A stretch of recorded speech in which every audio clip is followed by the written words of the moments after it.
আগের দিন কেক বানাতে যায় সে কেকটা যেন আপনাদের সাথে শেয়ার করিলাম, সে কেকটা কিন্তু আমি বানাতে পারিলাম না, হইল না। কেক বানানো দেখি ফোন খুললেই দেখি এত সহজ কেক বানানো, কিন্তু আমি পারলাম না, কেন বুঝলাম না। সেই জন্যই না আবার একটু চেষ্টা করলাম। তাই এই কাপটায় যে গায়ে লেগে রয়েছে না, এই কাপের ভিতরে আমি আজকে ফেটাইছি, মানে কাপ কেক বানানোর চেষ্টা করেছিলাম। তা 2 মনুর নিয়ে আবার মানে একটা কাপের জন্য ঠিক ছিল, তা আবার 2 কাপে এই কাপে ঢেলে দিছি যাতে 2 জনে খাতে পারে, কোনো ঝামেলা না হয়। তবে আজকেরটা না একদম পারফেক্ট হয়েছে। দেখেন আমি চাপ দিচ্ছি, একদম কি সুন্দর নরম, কিন্তু এখনও গরম ঠান্ডা হয়নি। তারপরে আমি ছুরি দিয়ে কাটে বের করে দিব, না যদি বের নাও করা যায়, কারণ আমি তো এর ভিতরে মানে যে তেল ঠেল দিয়ে কাগজ টাগজ দিয়ে বসাইনি, ওই জন্যই উঠোতে একটু ঝামেলা। তা চামচ দিয়ে কাটে খেলেও কোনো সমস্যা নেই, কিন্তু কেকটা একদম পারফেক্ট হয়েছে। আর যদি মানে কেকটা খাইয়ে স্বাদ লাগে, তাহলে এইবারেতে ভাবতেছি কেক খুবই কম কিনা হয়, তারপরেও মানে বাড়ি বানাই দেওয়ার চেষ্টা করব, যদি সুন্দর হয় আর কি। এরকম পরের বার আর একবার ট্রাই করব, সেটা আপনাদের সাথে অবশ্যই শেয়ার করব।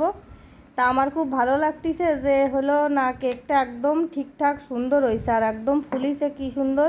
হাত দিয়ে তো আপনাকে দেখাই দিচ্ছি, দেখছেন কি সুন্দর হয়েছে। গরম মেলা, ওই জন্য হাত দিতে একটু সমস্যা হচ্ছে। এখন ওরা কিন্তু খুবই আগ্রহে বসে রয়েছে কখন ঠান্ডা হবে, আর এই কেকটা আমি তুলে ওকে দেবো, ওরা খাবে খুব মজা করে।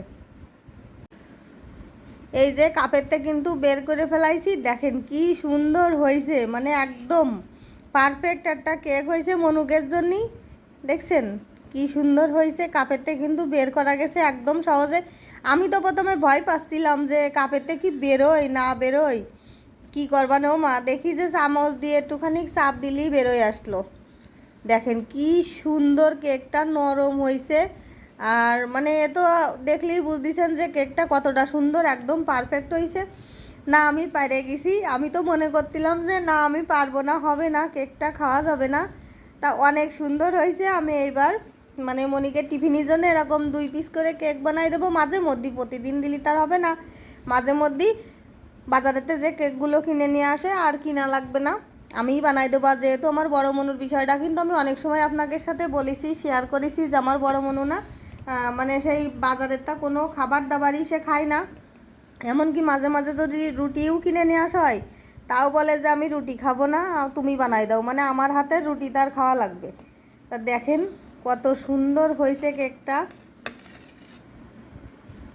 এই যে আমি কাটতেছি, তো এখন ওরা খাবে।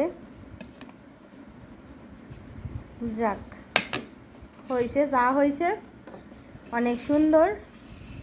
আর আমি খুবই খুশি যে পাইরে গেছি সেই জন্যই। আর মনুরাও কিন্তু খুব খুশি। আর এখন ওরা কিন্তু খুবই ব্যস্ত হয়ে পড়েছে কেকটা কখন নেবে আর খাবে।